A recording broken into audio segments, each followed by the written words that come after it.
اور وہاں پہ کچھ نہ کچھ جو ہے نا گڑبڑ ہو جائے.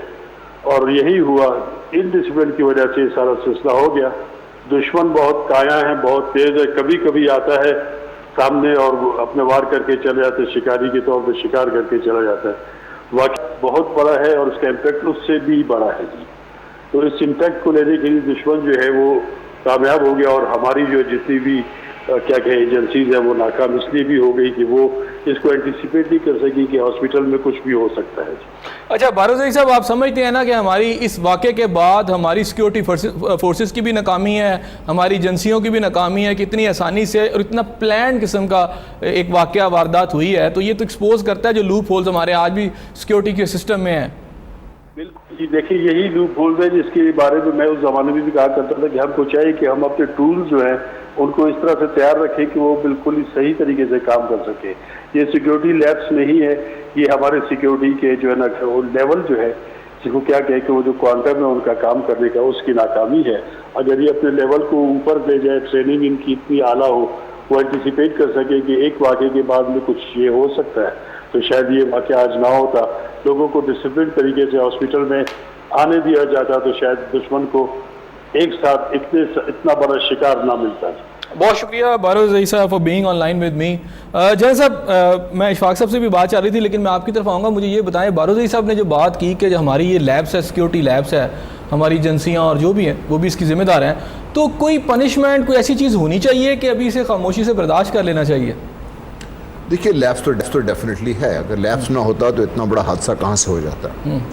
لیکن یہ نہ بھولیے کہ ایک حادثہ جو ہوا ہے, کئی سارے ایسے حادثے ہیں جس کو ہماری سیکیورٹی ایجنسیز نے روک لیا ہے, لیکن اس کے باوجود انٹرنل جو ہماری انویسٹیگیشنز ہیں اور آڈٹس ہیں وہ ہونے چاہیے.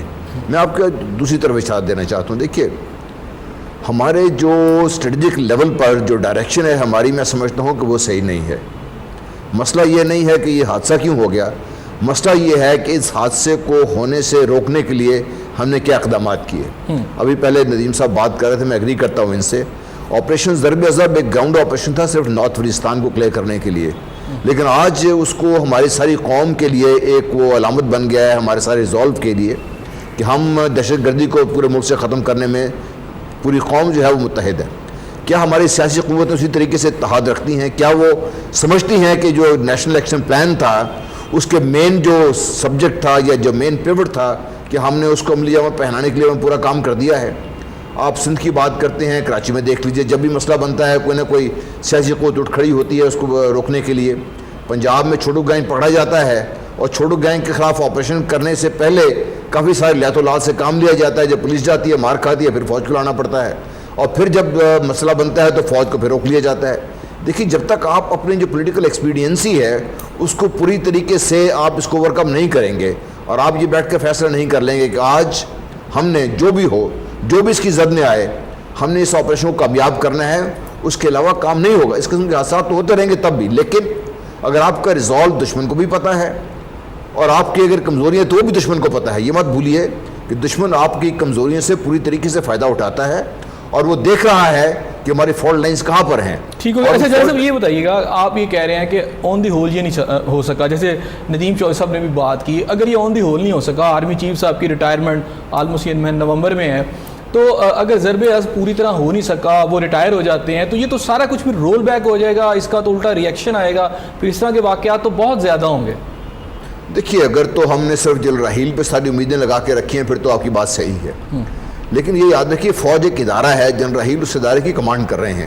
جنرل راحیل کے آنے کے بعد ہمیں امید کرنی ہے چاہیے کوئی نیکسٹ چیف آئیں گے وہ اسی طریقے سے بلکہ اور نئے جذبے کے ساتھ اور آگے بڑھ کر ہی کام کریں گے. مسئلہ جنرل راحیل کا نہیں ہے, یہ مسئلہ فوج کا نہیں ہے. مسئلہ یہ ہے کہ ہم نے کیا قومی لیڈرشپ کے لیول پر ہم نے یہ فیصلے کر کے ہم اسے سنسیئر ہیں. میں یہ سمجھتا ہوں کہ ہماری جو سنسیئرٹی ہے, یہ جس طریقے سے آج بات چیت ہو رہی ہے کہ کیا یہ کہیں حکومت سے پریشر ہٹانے کے لیے اس قسم کے حادثے تو نہیں ہو رہے, یہ انتہائی افسوسناک قسم کی سوچ ہے, لیکن یہ ہے سوچ. میں یہ جی ٹھیک ہو گیا. ندیم صاحب آپ کیا کہتے ہیں سوال؟ میں اس میں 2-3 باتیں بڑی امپورٹنٹ. ایک تو ہمارے حکمران بہت بزدل ہیں. بھارت جو ہے وہ دیکھیں وہ پاکستان کے خلاف ہے, ہمارا ازلی دشمن ہے, اس میں تو کوئی شک نہیں. 900 سال کی غلامی انہوں نے کاٹی ہوئی ہے, بدلہ لینے کی اب کوشش کرتے ہیں. ہندو میں اتنی ہمت نہیں ہے وہ پاکستان کا مقابلہ کر سکے. پاکستان کے حکمران ایسے ہونے چاہیے جو اینٹ کا جواب پتھر سے دیں. یہ تو وہ پتھر مارتے ہیں, یہ پھول پھینک رہے ہوتے ہیں, یہ ہاتھ ملا رہے ہوتے ہیں. ان حکمرانوں میں ان حکمرانوں میں اتنی ہمت ہی نہیں ہے کہ مودی کی آنکھ میں آنکھ ڈال کے بات کر سکیں. اور اوپر سے فوجی اسٹیبلشمنٹ کو چاہیے کہ جب فوجی اسٹیبلشمنٹ کا سول حکومت کے ساتھ اگر انڈرسٹینڈنگ نہیں ہے تو ایسی حکومتوں کا بندوبست کیوں کرتے ہیں.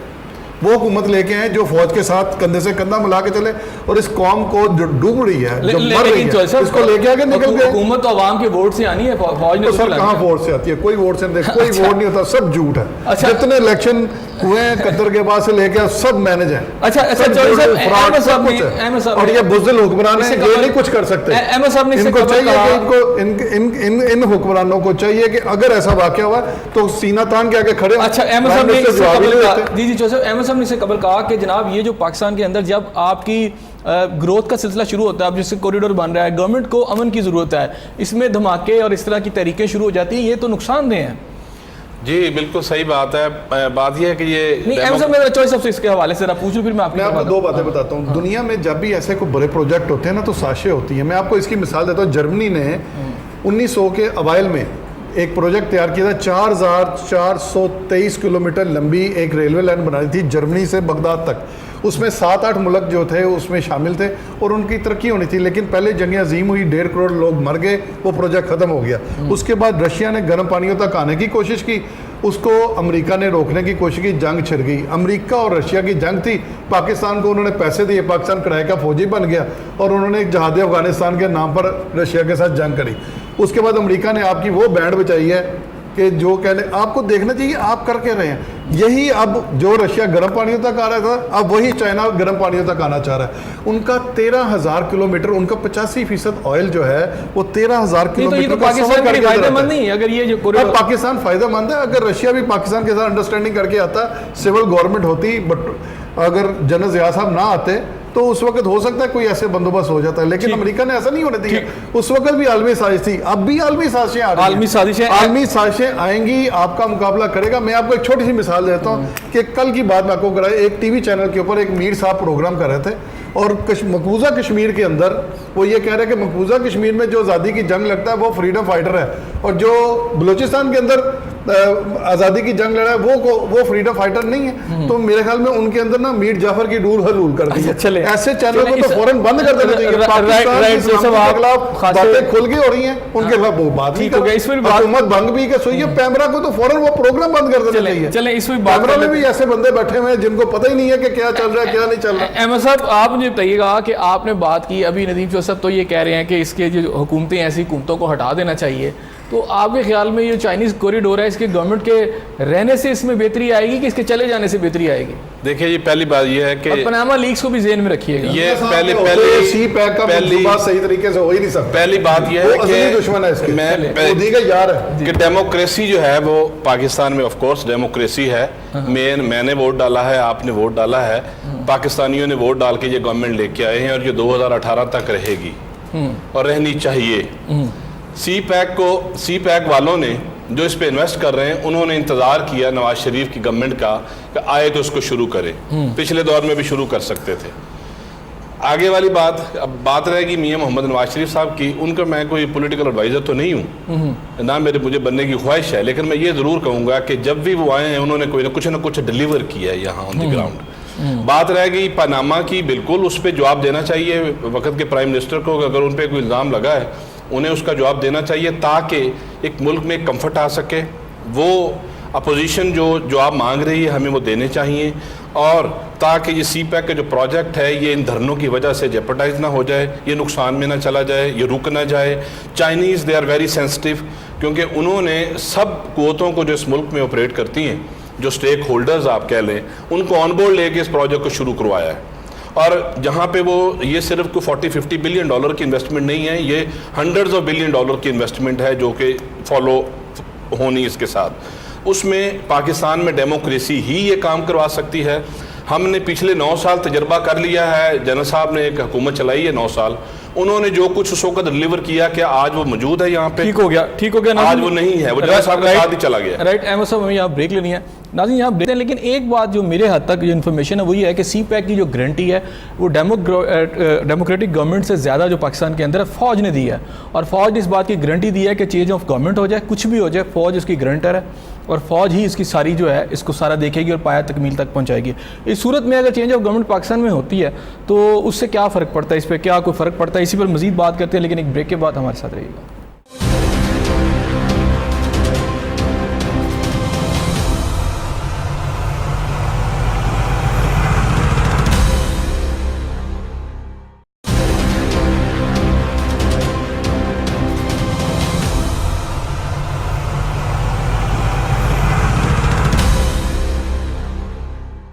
Welcome back. ناظرین بریک سے پہلے ہم بات کر رہے تھے احمد صاحب کے ساتھ, اور اب چلتے ہیں جنرل صاحب کی طرف. جنرل صاحب ایک پرسیپشن کلیئر کر دیں تھوڑا سا.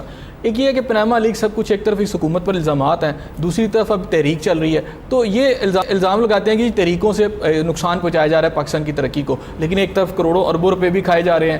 اور اس میں ساتھ ساتھ ایک نقطہ اور اضافہ کر دیجیے, ایک پرسیپشن ڈیولپ ہو رہا ہے کہ پاکستان کی اسٹیبلشمنٹ یا پاکستان کی عسکری قیادت تمام کرپشن کے باوجود جو کہ یہ پولیٹیکل گورنمنٹ کر رہی ہے اس کو کسی نہ کسی صورت میں سہارا دے رہی ہے.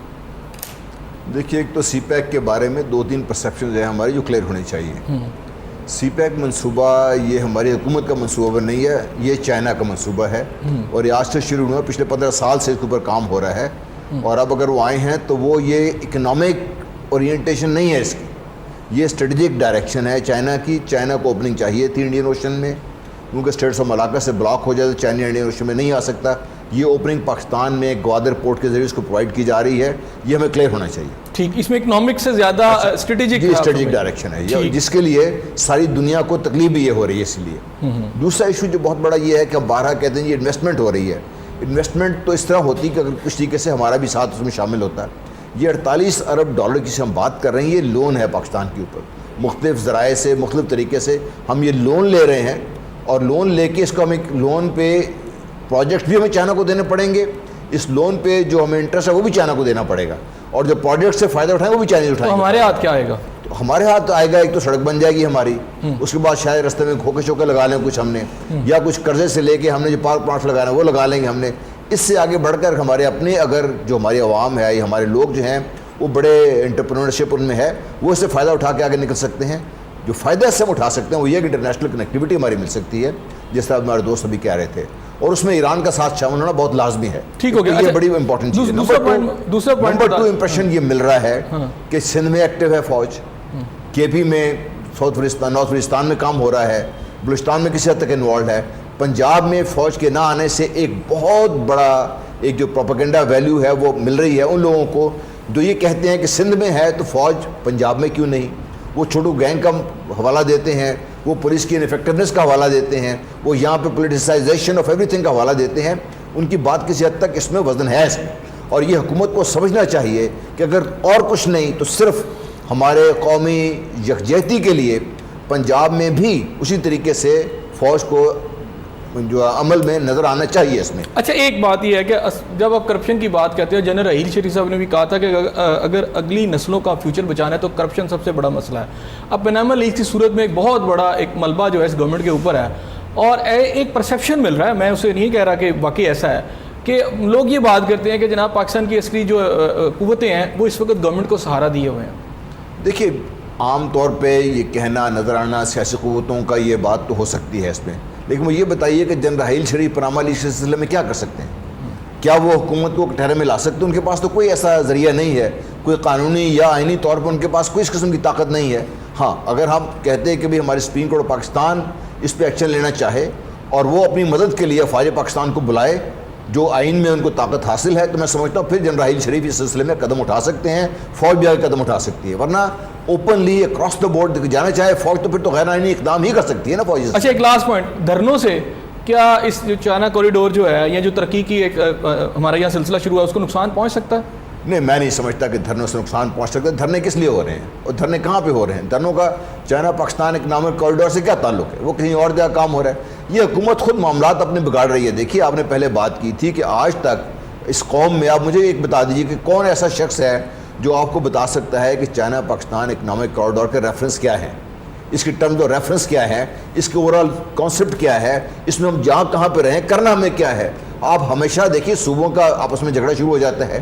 یہ بارہا اس بات پہ بات بھی ہوئی ہے, اور ایک یہ بہت بڑا پوائنٹ آف فرکشن بھی ہے بٹوین دی آرمی اور گورنمنٹ. جنرل راحیل شریف نے چونکہ گارنٹی دی ہوئی ہے اس چیز کی آرمی نے, تو انہیں بارہا کہا ہے کہ اس کے لیے آپ ایک آرگنائزیشن اسٹرکچر بنائیے جو اس کو لے کے آگے چل سکے. آپ کے چاروں صوبے انوالوڈ ہیں اس میں, ان کے آپس میں بات چیت نہیں ہو رہی, آپ کی ساری وزارتیں اس میں انوالوڈ ہیں, وزیر آپس میں بات کرنے کو تیار نہیں ہے. ٹھیک ہو گیا. جی ندیم صاحب, جنرل صاحب کی ایک بات ہے کہ جنرل صاحب نا بڑے معصوم پیارے پیارے بچوں والی بات کی ہے کہ آرمی چیف صاحب کیا کر سکتے. میں تو ان کے بارے میں صرف ایک بات کہوں گا, وہ جو کہتے ہیں کہ جو چاہے تیرا حسن کرشمہ ساز کرے, وہ تو جنگل کے بادشاہ ہیں, جو چاہیں وہ کر سکتے ہیں. اچھا یہ جو بتائیں, یہ دھرنے دھرنے کی جو بات کی جا رہی ہے کہ جس سے گورنمنٹ کا جو ہے اس کو نقصان پہنچانا, ایسے ہی کہ پاکستان کو نقصان پہنچانا. سر یہ دھرنے جو ہیں بیسیکلی ایک پولیٹیکل جو ہے موومنٹ ہے. آپ اس کو اس نظر سے دیکھیں کہ اس حکومت میں کیا کچھ نہیں ہوا. آپ یہ دیکھیں کہ 3 سال پہلے الیکشن ہوئے, 3 سال پہلے الیکشن ہوئے, اس کا ابھی تک رزلٹ نہیں نکل رہا. سعد رفیق کے حلقے میں اب جا کے پتہ چل رہا ہے کہ 1.5 لاکھ ووٹ جو تھے وہ مسترد کیے گئے ہیں, وہ ٹھیک نہیں تھے, اور 40,000 ووٹ صرف جو ہے نا وہ اصلی تھے. اب 3.5 سال گزر گئے, پاناما لیکس پہ کچھ ہو نہیں رہا. آپ کے مناج القرآن کے اندر وہ جو 14 لوگوں کو گولیاں ماری, جو گلو بھٹ تھا گاڑیاں توڑنے والا, اس کو سزا دے دی. جس نے گولیاں ماری ہیں ان کو کوئی پوچھ نہیں رہا. پاکستان میں تو جنگل کا قانون ہے, دن دھونس دھاندلی کی سیاست چلتی ہے, جس کی لاٹھی اس کی بھینس ہے. یہاں پہ کوئی کچھ نہیں ہے. ایسے سب یہ سب ایسے ہی ہے. تو اس میں پاکستان میں صرف اب بلڈ شیڈ ہوگا, یہ سارے جو کرپٹ سیاستدان ہیں ان کا احتساب ہوگا تو ملک سیدھا ہوگا. ورنہ اب جو کچھ ہو رہا ہے اس وقت, آپ یہ دیکھیں پاناما لیکس, سیاستدان تو یہ کہتے ہیں جناب وایا پارلیمنٹ جو کچھ ہوگا وہ ٹھیک ہوگا, اگر پارلیمنٹ سے باہر کچھ کیا گیا تو پاکستان کو. سر پارلیمنٹ کیا, یہ تو سیاسی جارہ داری ہے. 2 خاندانوں کی حکومت ہے, تیسرا خاندان گھسنے کی کوشش کر رہا ہے, صرف یہی ہے. اور فوجی اسٹیبلشمنٹ جو ہے وہ ان کو سپورٹ کرتی ہے. احمد صاحب آپ کیا کہتے ہیں, تھوڑا سا مجھے بتا دیجیے گا. اب جنرل صاحب نے بھی ایک بات کی کہ پاک چائنا جو کوریڈور ہے اس کے اندر جو یہ قرض کے ذریعے سارا کچھ آ رہا ہے, قرض ہم نے واپس کر رہے ہیں, جو منافع آئے گا وہ بھی ہم ان کو دے دیں گے, تو اکنامک پراسپیرٹی اس طرح نہیں ہے جس طرح یہاں سوچا جا رہا ہے. بالکل, جنرل صاحب نے بھی پرسیپشن کی بات کی ہے کہ ڈفرینٹ طرح کی پرسیپشنز کام کر رہی ہیں. جو آخر پہ انہوں نے کہا وہ یہی کہا کہ اس سے ہم لوگوں کو بینیفٹ ہو. میں یہ سمجھتا ہوں کہ یہ پروجیکٹ جو ہے پاکستان کی تاریخ کا سب سے بڑا پروجیکٹ ہے. سی پیک سے پاکستان کی آنے والی نسلوں کا جو اسٹرکچر ہے اکنامکس کا وہ چینج ہوگا. پاکستان کی اس ریجن میں جو اسٹرینتھ ہے وہ بڑھے گی. دنیا میں جو پازیٹیوٹی ہے امیج کے حوالے سے وہ سامنے آئے گی, اور پاکستان ایک ایسا وائبل کنٹری بنے گا جس میں انویسٹمنٹس آئیں گی. آخری بات میں ضرور کروں گا, یہ بغیر ڈیموکریسی کے پاسبل نہیں ہے. نواز شریف ووٹ لے کے آئے ہیں, ووٹ کے ذریعے باہر جانے چاہیے. نہ جنرل صاحب پہلے جنرل صاحب کچھ کر سکیں, 9 سالوں میں بربادی کر کے 9 سال کی جنرل مشرف صاحب اس ملک سے چلے گئے ہیں. اب آگے بھی اگر ہم دعوت دیں گے ان کو تو وہ بربادی کریں گے, وہ کو بہتر نہیں کریں گے پاکستان کے لیے. جو بھی کرے گا, جو کچھ بہتر ہوگا وہ ڈیموکریسی سے ہوگا, اور دھرنے اس کو نقصان دے رہے ہیں, دینا کعبے دے رہے ہیں. یہ دھرنے اگر 18 میں شروع کر لیں, جب الیکشن سٹنٹ کے طور پہ انہیں یوز کر لیں آپ, باقی رہے گی جو گورنمنٹ کی بات کی پاناما, ان چیزوں پہ گورنمنٹ کو جواب دینا چاہیے. وہ پارٹیاں نہیں مانگ رہی, پاکستان کے جو عام لوگ ہیں, جو عوام ہیں, جو ووٹر ہیں, وہ بھی اس کا جواب چاہتے ہیں کہ آیا ایسا ہوا ہے یا نہیں ہوا ہے. وہ دودھ کا دودھ اور پانی کا پانی ہونا چاہیے. جی چوہے صاحب آپ کیا کہتے ہیں اس پر؟ ٹائم تھوڑا سا رہ گیا چونکہ مختصر سا. پاکستان جو ہے اس میں ووٹر کی کوئی حیثیت نہیں ہے. یہ سارے ٹیشو پیپر کی طرح ہر حکومت نے اس کو یوز کیا. اور میں سب سے بڑی بات ایک کروں گا کہ جب تک عدالتیں اپنا کام نہیں کریں گی, جب تک نیب جیسے ادارے مؤثر نہیں ہوں گے, جب تک اسٹیبلشمنٹ کو یہ احساس نہیں ہوگا کہ ہم نے ان کے اوپر سیاسی خاندانوں کی اجارہ داری رکھنی ہے.